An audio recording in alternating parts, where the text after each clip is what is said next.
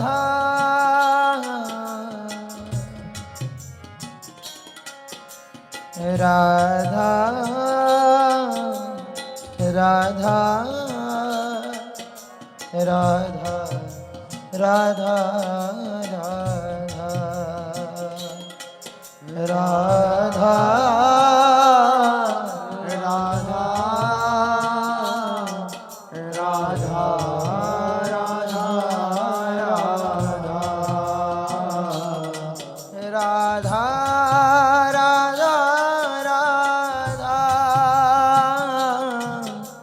Radha Radha